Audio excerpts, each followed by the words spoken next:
tal? Buen día, y estamos aquí con ustedes. Hoy, viernes, día 15. Bueno, dice Oname que podrían caer algunas agüitas hoy después del mediodía. Que pudieran caer algunos chubascos, aunque la sequía, dicen las autoridades, se va a extender hasta mayo, o sea, 2 meses más todavía. Y dicen ellos que todavía las presas no están de emergencia, que todavía hay agua para soportar estos 60 días.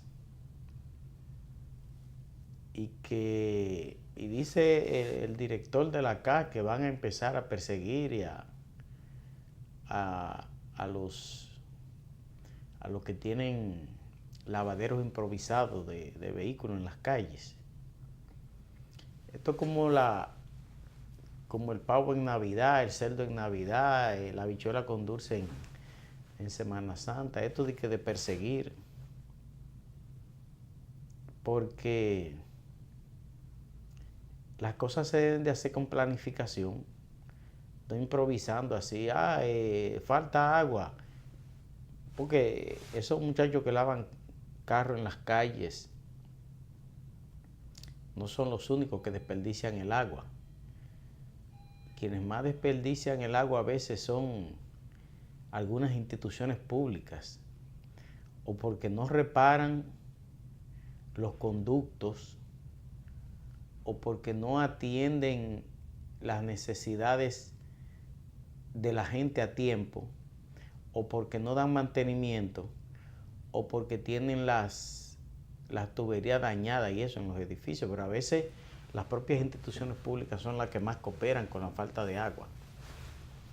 Pero salen a perseguir a los muchachos en las calles.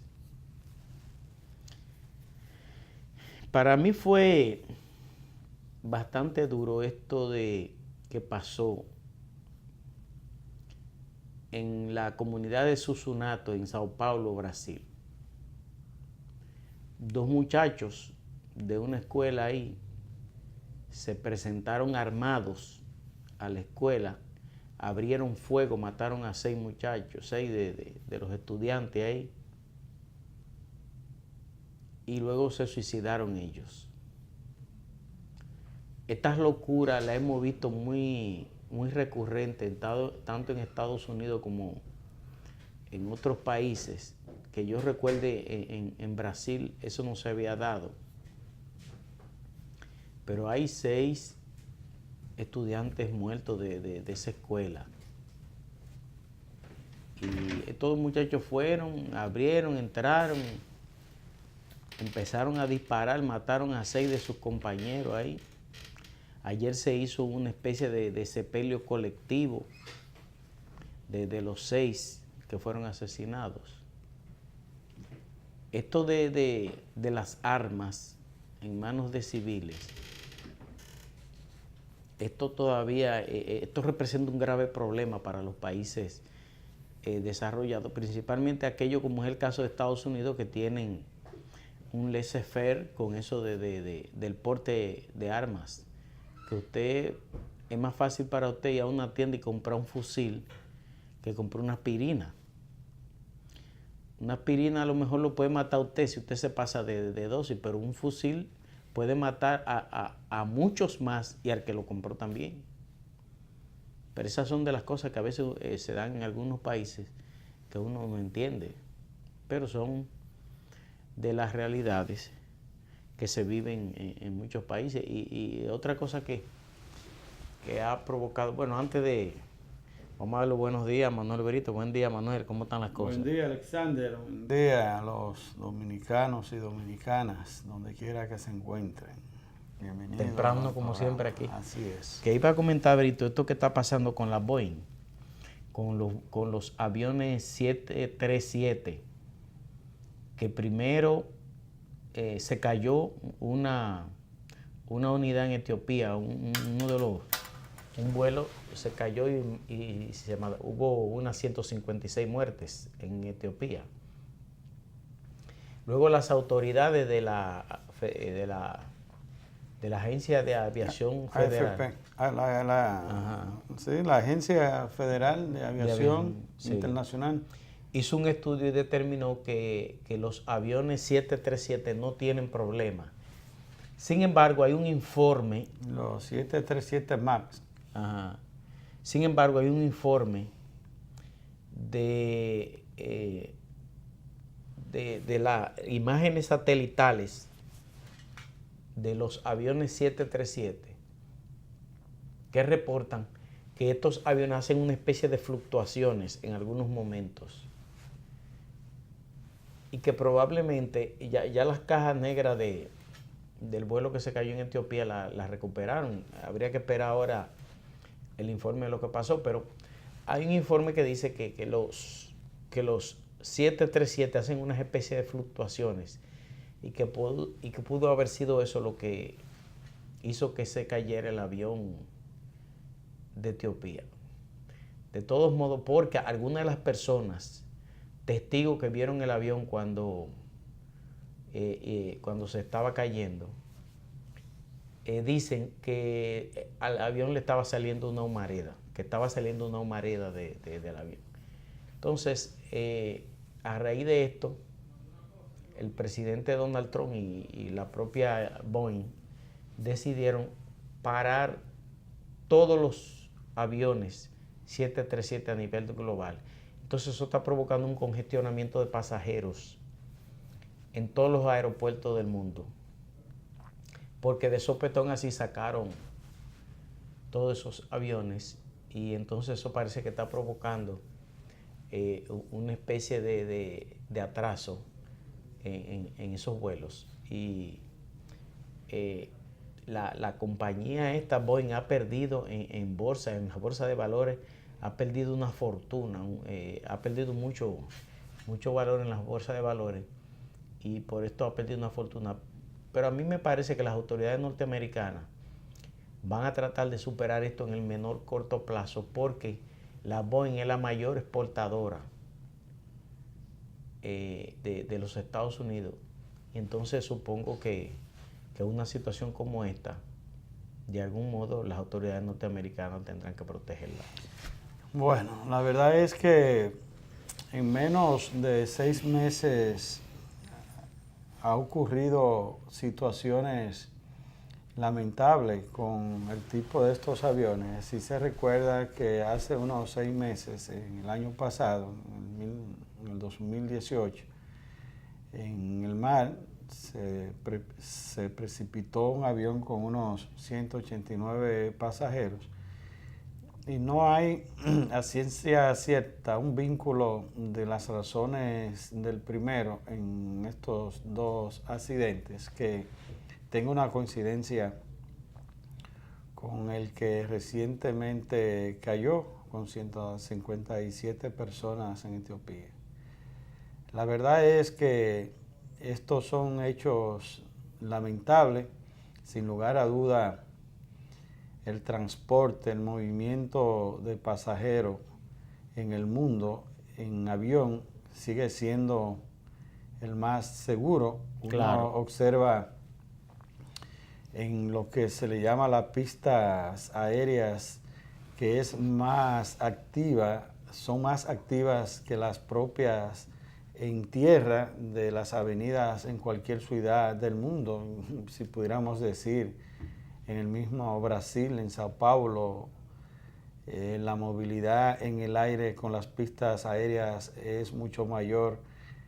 Y si uno va a un aeropuerto, por ejemplo, al aeropuerto John F. Kennedy o al aeropuerto Barajas de España, en Alemania, uno que ha tenido, por estar vinculado a la actividad aérea en lo que era en lo que es la aviación civil, uno ve que el movimiento de aviones es activo al máximo, que solo hay que presenciarlo quien no está vinculado para darse cuenta de la cantidad de naves que se mueven. Y fíjense que de vez en cuando, y lamentablemente es que podemos presenciar, escuchar una noticia de un accidente aéreo. Sigue siendo el transporte más seguro en un mundo tan interconectado y con la movilidad, la rapidez que requieren los negocios, las diligencias, los contactos internacionales,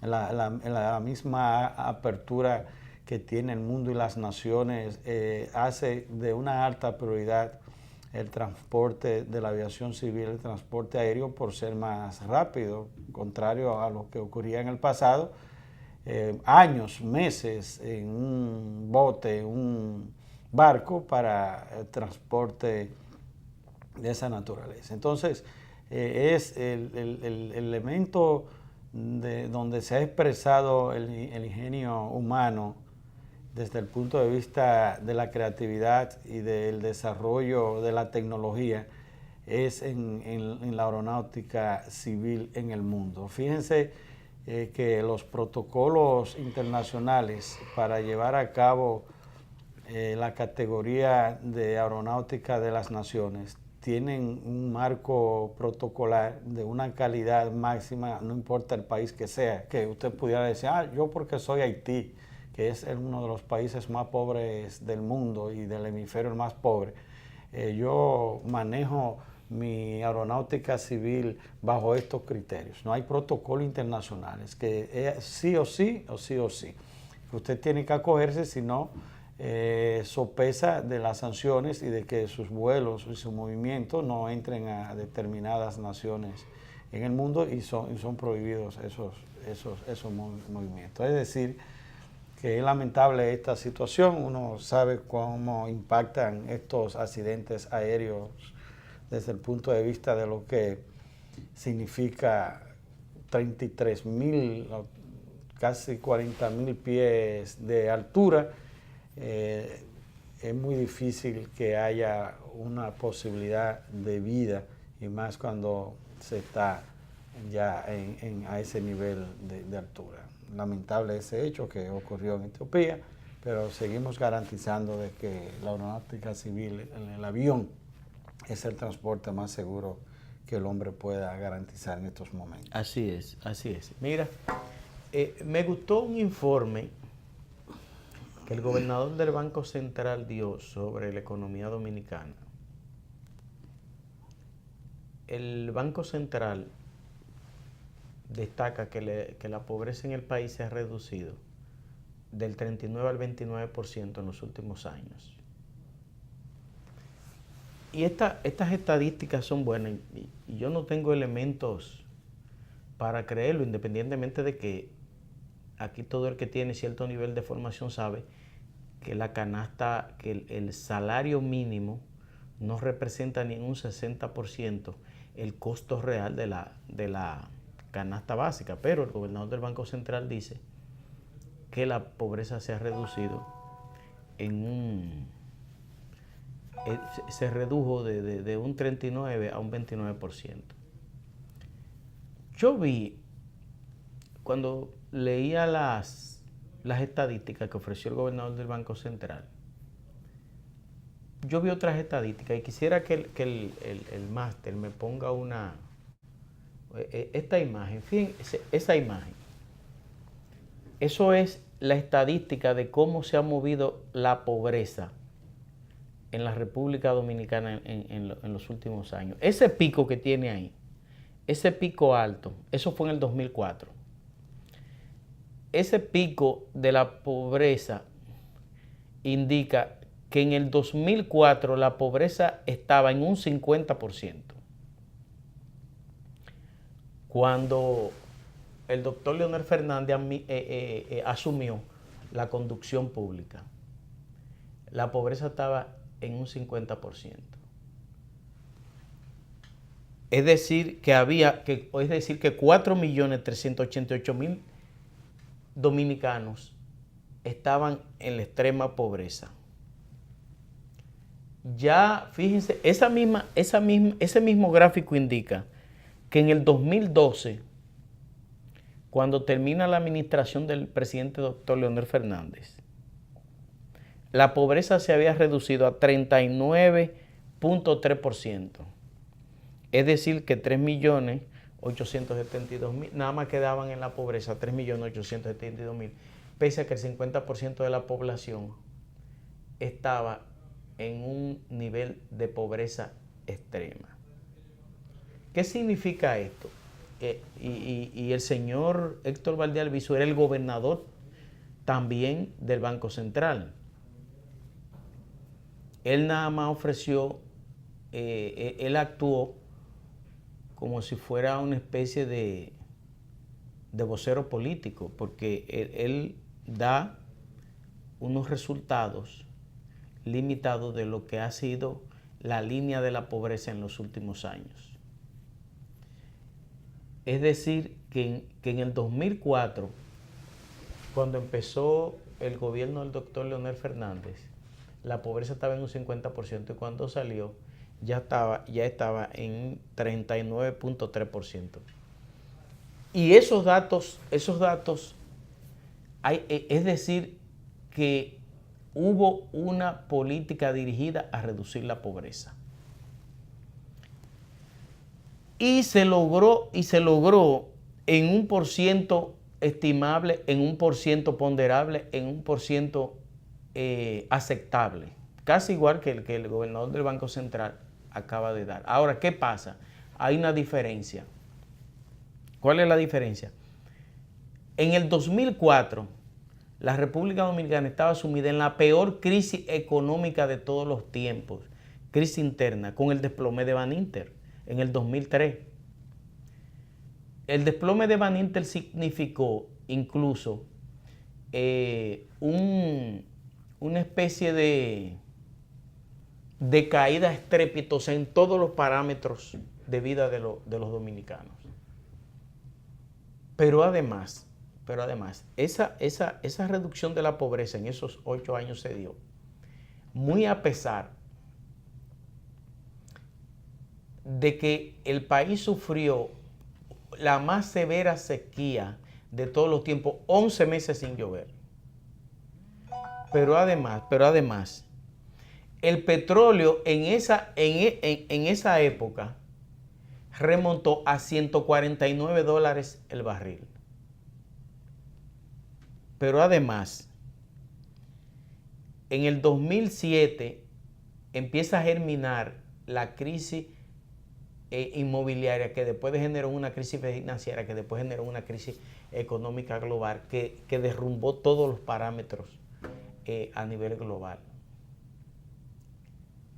Pero además, en el 2004,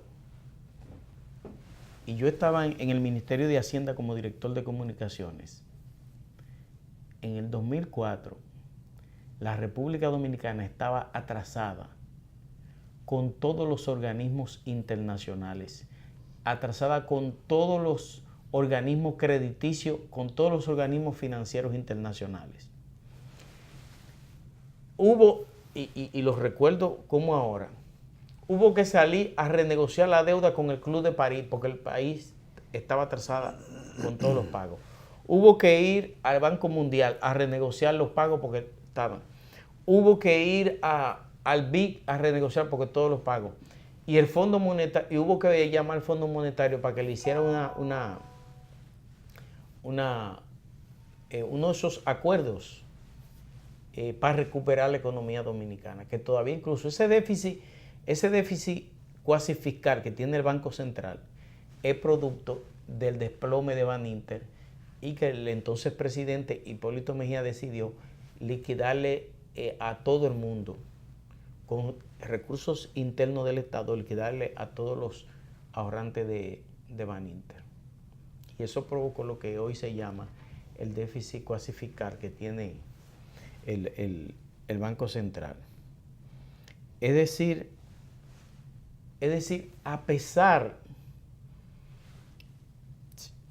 de la crisis de Baninter, a pesar del petróleo, $149 el barril, a pesar de una sequía de 11 meses, a pesar de que hubo que destinar todos los recursos del Estado para ponerse al día con los organismos crediticios internacionales y también con los organismos internacionales, los organismos bilaterales a los que pertenece la República Dominicana. A pesar de todo eso, la República Dominicana logró superar la pobreza de un 50 a un 39%. A mí me parece que el gobernador del Banco Central, que en ese entonces también era el gobernador del Banco Central, como hizo Reinaldo Pared ante la Asamblea Nacional, que Reinaldo Pared resaltó el crecimiento, el desarrollo de la economía, el fortalecimiento de la economía desde el 2004 para acá. A mí me parece que el gobernador del Banco Central debió de actuar en esa misma dirección y dar todos esos datos, porque lo que él infirió, lo que a mí me da la impresión que el gobernador le infirió, bueno, ahora es que verdaderamente estamos creciendo. En el 2004, en el 2012, cuando el presidente Danilo Medina asumió el poder, y recuerdo como ahora cómo el presidente Danilo Medina resaltaba ese hecho. La economía dominicana estaba en una ola alta.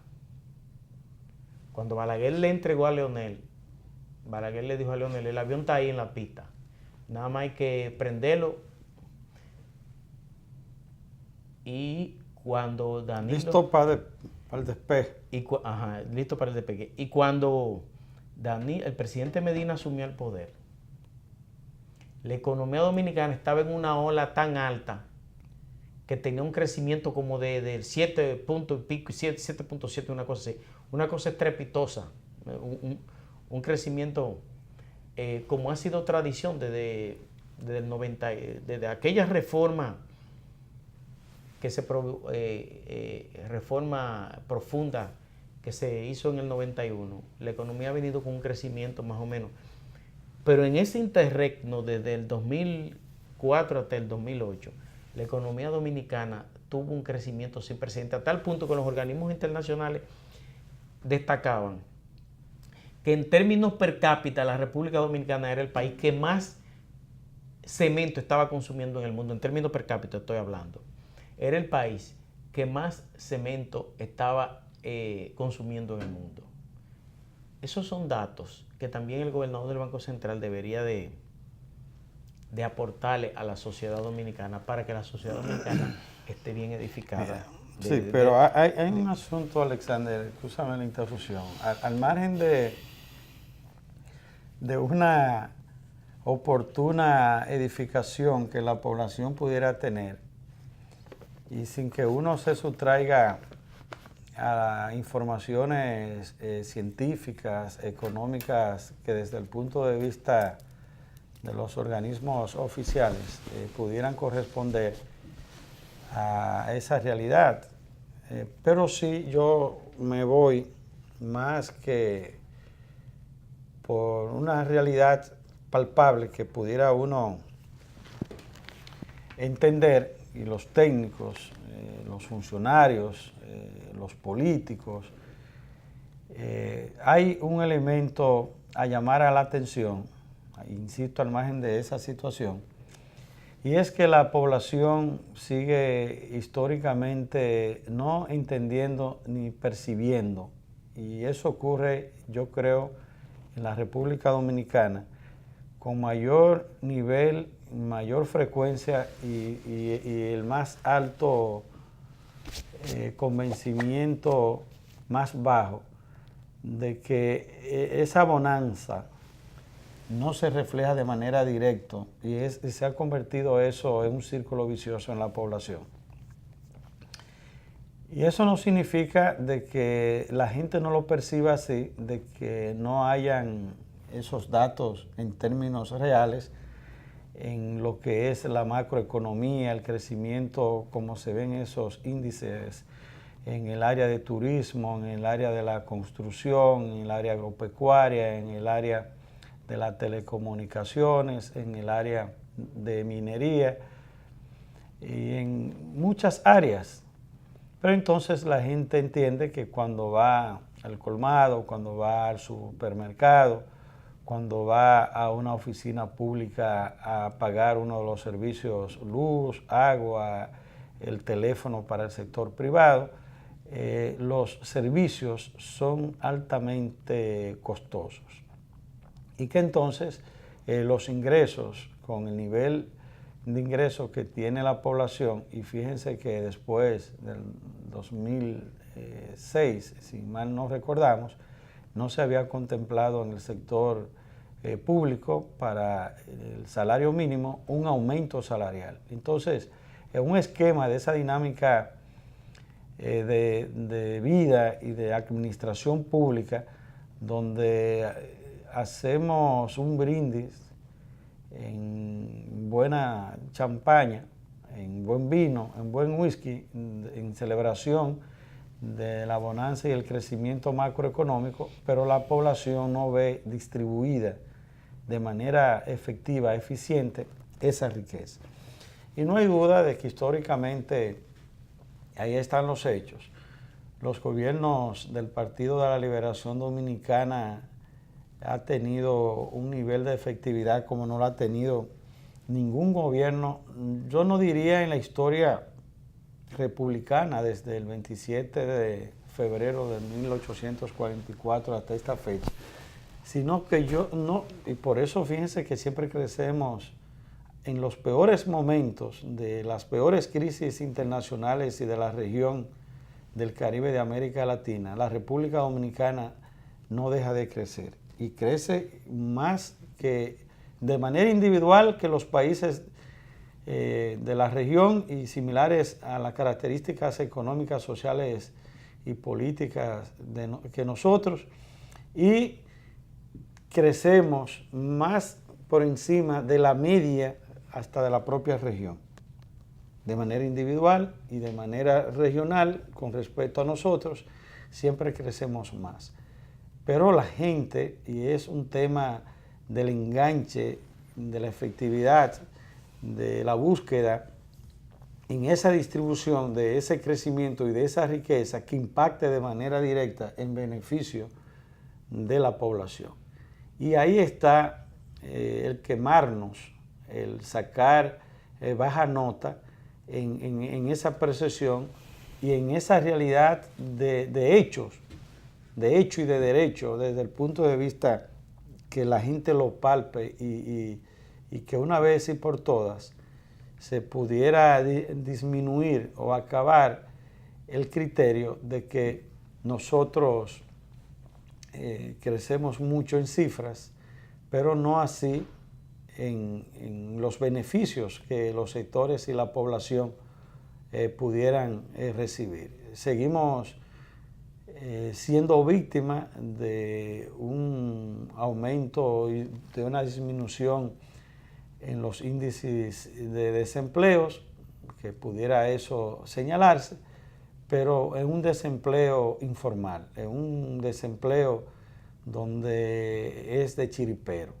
un empleo no de calidad, en un empleo donde usted es su propio empresario, sin una regulación, sin un apoyo, sin una garantía de seguridad social, y si a eso usted le suma también el empleo mínimo, donde el ingreso no es ni la mitad del consumo que usted tiene. Es más, el ingreso que tiene el salario mínimo desde el punto de vista del sector público y privado, a una familia no le da, no estoy hablando de la comida, que debe ser lo esencial para que usted no se muera, ni de la salud le voy a hablar desde el punto de vista de comprar su medicina.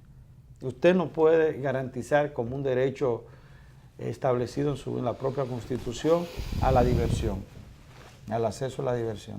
Usted no puede, usted no puede hacerlo. Pero tampoco tiene la garantía con ese salario, con ese ingreso, para usted, que no le da ya la parte que quiero señalar, para pagar los servicios. Con eso usted no le da ni para pagar colegio, ni para pagar hasta la educación pública, a pesar de que todo es gratis, pero usted tiene que lavar la ropa a ese niño, darle para su merienda, al margen de que haya desayuno escolar, tiene que comprarle algunos materiales, aunque se lo dan, pero es al inicio de la clase, no es permanente. Le dicen, ¿y tu lápiz? Y también pagar luz, pagar el teléfono, pagar otros servicios propios de tu existencia familiar y de lo que es tu día a día de vivir con dignidad. Entonces, eso que tú dices, Brito, y disculpa que te interrumpa, pero eso que tú dices es propio de que el salario mínimo no cubre ni siquiera el 60% del costo real de la canasta básica. Así es. O sea, si tú te pones a ver una persona que gana, ¿cuánto es el sueldo mínimo hoy? 8,000 pesos. Yo ni sé, pero sí, debe de rondar por ahí, por los 8,000 pesos, digo yo. Redondeando, no sé cuánto será. El sueldo mínimo en este país es de 5,500 pesos, 6,000 pesos. Por eso lo están llevando a 10,000. Pero yo te voy a poner un ejemplo. Vamos a suponer que el salario mínimo hoy sea 8,000 pesos. ¿Tú sabes lo que implica darle comida diaria a una familia de una pareja de esposo y 2 niños, vamos a decir, 4 personas? Almuerzo, cena y desayuno. Pero además, tú tienes que calcularle a eso el costo del alquiler de la casa. Por eso tú ves que el policía que tiene un revólver enganchado Lo alquila. No, y lo usa para matar gente. Y lo alquila también para... Y buscarse el completivo.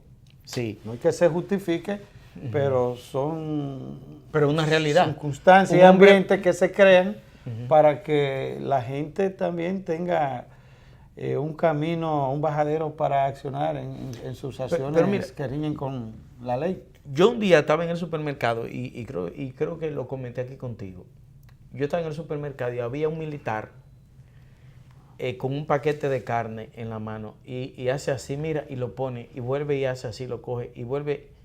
Lo asusta. Y de repente... Si está en capacidad de comprarlo porque le afectaría a otras cosas, no tiene capacidad de hacerlo. Pero tiene la necesidad de consumir y el derecho, con dignidad. Exactamente. Entonces él con la carne la pone y la coge y después dice, el pobre debe comer bien aunque sea una sola vez. Y se va con su paquete de carne helada. ¿Qué esperanza? Yo andaba, era con mi tarjeta, pues si yo hubiese tenido, yo le hubiera dicho, tenga, pague la carne, pero yo no andaba con efectivo. Pero lo que te quiero dejar dicho es, ese militar, ¿cuánto gana? Era como sargento, más o menos, algo así. ¿Cuánto gana un militar de ese nivel?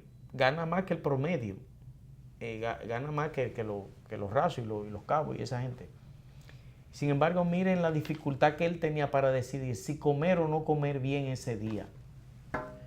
Eso significa que ese señor, en los 30, él no come carne, por la actitud de él. Entonces, el salario mínimo y el gobernador del Banco Central debería también analizar esa parte. Porque es que a veces cuando la gente está tan bien, a veces sufre una especie de Alzheimer de lo que es la realidad, de lo que se vive en la sociedad, en el conjunto de la sociedad. Entonces, yo digo, el salario mínimo no cubre ni el 60% del costo real de la canasta básica. Porque usted tiene que comprar alimentos, usted tiene que pagar un alquiler de una vivienda, usted tiene que comprar energía eléctrica, usted tiene que pagar el agua, usted tiene que pagar la recogida de basura. O sea, son tantos los servicios, los compromisos y las cosas que usted tiene que asumir, que si no trabaja usted y trabaja su esposa también, o un hijo, no sé, o sea, que en la casa haya 2 o 3 ingresos, usted va a tener una dificultad financiera mensual sin precedentes. Esa es una realidad, Brito. Entonces, eso que tú dices, la percepción de la gente a eso que explica el gobernador del Banco Central, de que la economía, de que la pobreza se redujo de 39 a 29%. O sea, eso que dice el gobernador del Banco Central. Si lo dicen en Gualé, en Capotillo, no llega con la corbata puesta, no.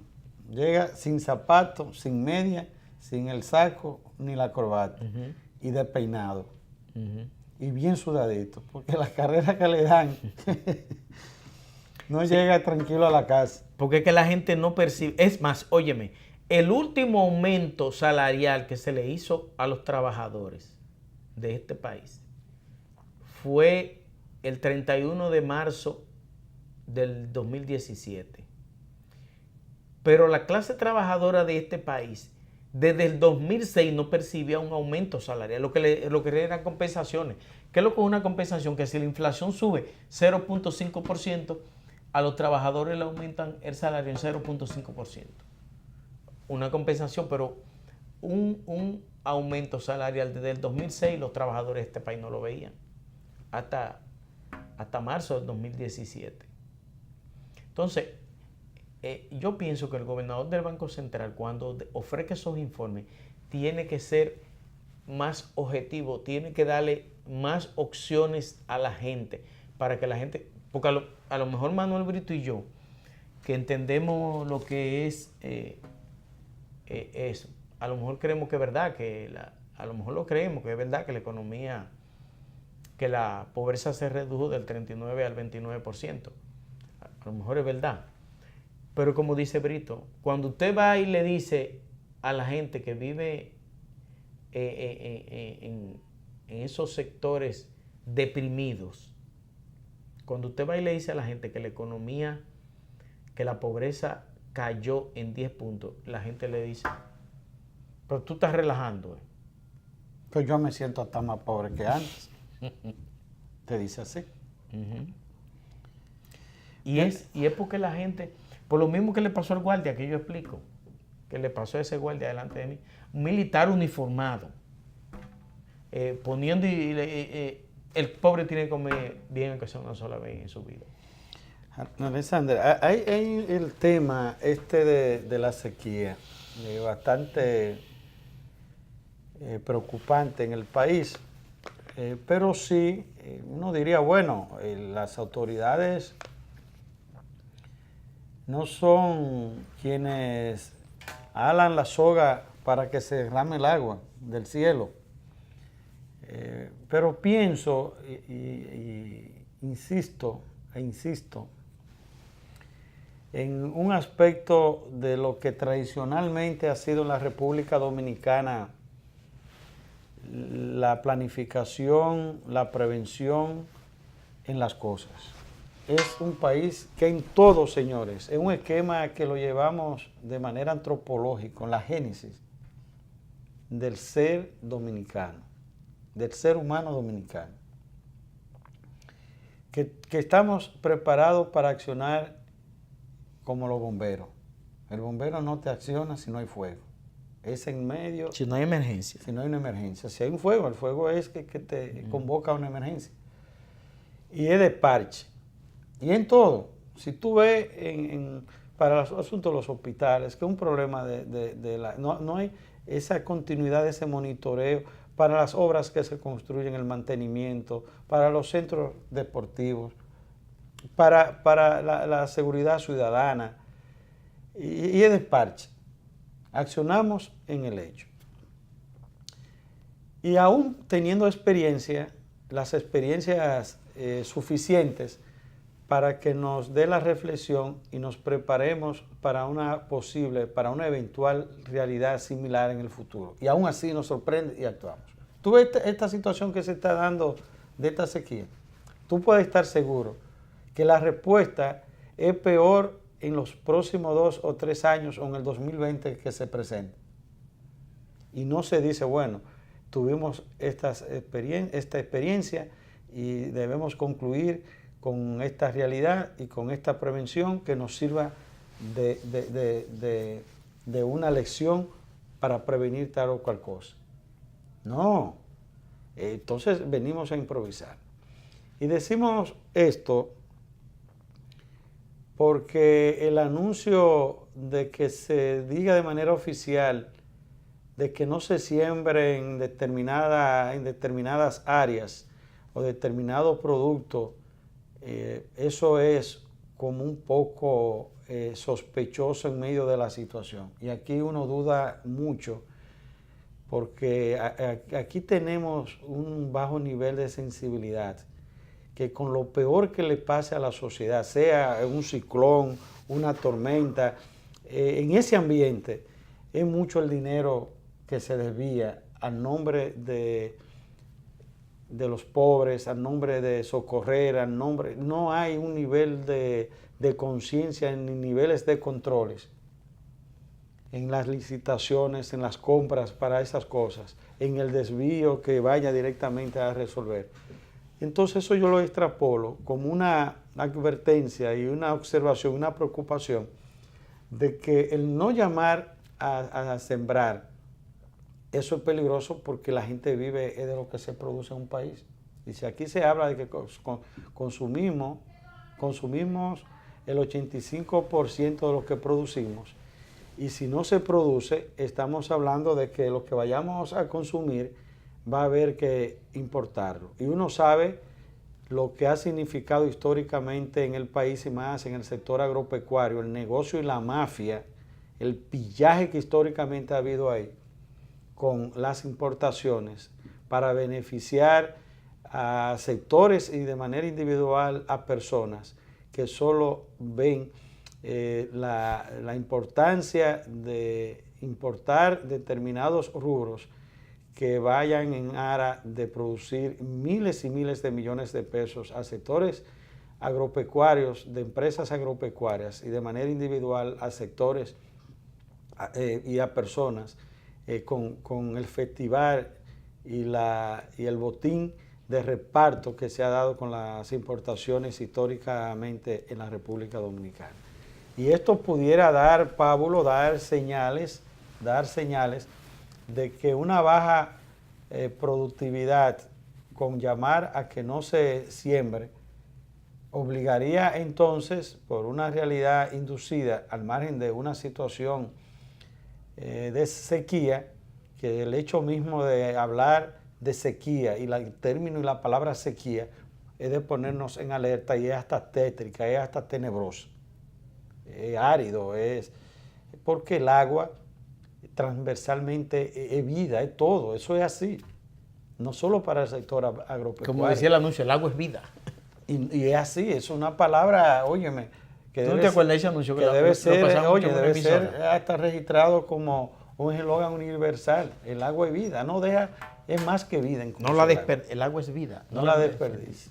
Entonces, la verdad es que es cierto que hay, porque uno ve que no hay lluvia y más nosotros que estamos vinculados directamente a la producción, al sector agropecuario, en algunas áreas la sequía es más pronunciada, pero también esto debe servir para concluir en la experiencia y en la lección que permitan acciones futuras que no tienen para el Estado mucho costo, ni es alto, como lagunas, ajibes, como se le llama, pequeñas presas de almacenamiento que permitan una respuesta.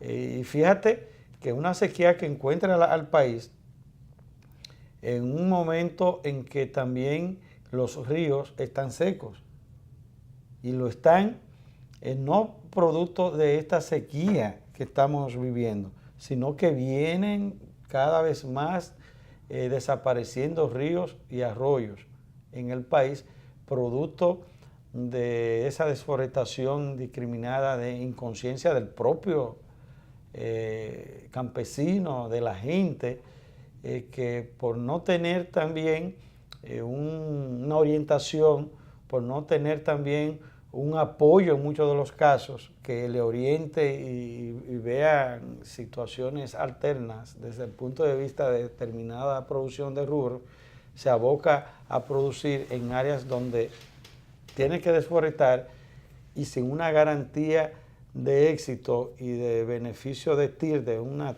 tasa interna de retorno que le permita hacer ese daño forestal con una producción que le sea garante a él como productor y al sector como tal y al país. La verdad es que en el sector agropecuario hay mucha distracción en lo que es el enfoque hacia el campesino. Y el que va a agricultura, lo que va ahí con un fordecito debajo del brazo, que lo que tiene no el plan del sector agropecuario de la alimentación del país y para la exportación de productos del nivel de calidad que nuestra tierra y con la nobleza que es la agropecuaria pueda producir para el consumo nacional e internacional en la exportación, sino lo que va es con su negocio debajo de los sobacos, debajo de las axilas. Esa es la verdad. Y otros van, como es el caso del actual ministro, con un nivel de intención, como que se la está comiendo, como que lo está haciendo lo mejor del mundo, pero eso no pasa más de intenciones. No hay el escalado, la profundidad, la planificación en el tiempo, en el espacio, con acciones y dejar una impronta, no parche y no que eso lo hice yo, que mi sector, porque hay una situación en esa dirección que no es la prioridad desde el punto de vista de una garantía noble de que la alimentación es todo. Usted va al médico una vez, pero usted se sienta en la mesa 3 veces a comer y va 3 veces a comer, y lo que va a comer, desayuno, almuerzo y cena, eso es lo que se produce en el campo, justamente. Y lo que se produce, lo que usted se come en la mesa, es real y efectivamente lo que los campesinos producen con la actividad noble agropecuaria. Y mientras usted va 3 veces a la mesa y come mejor, mucho menos va al médico y más dura vivo, produciendo a beneficio del país. Bueno, nos vamos a una pausa. Volveremos inmediatamente en una interesante conversación con el presidente de la Central de Unidad Sindical, Rafael Pepe Abreu. Quédese con nosotros.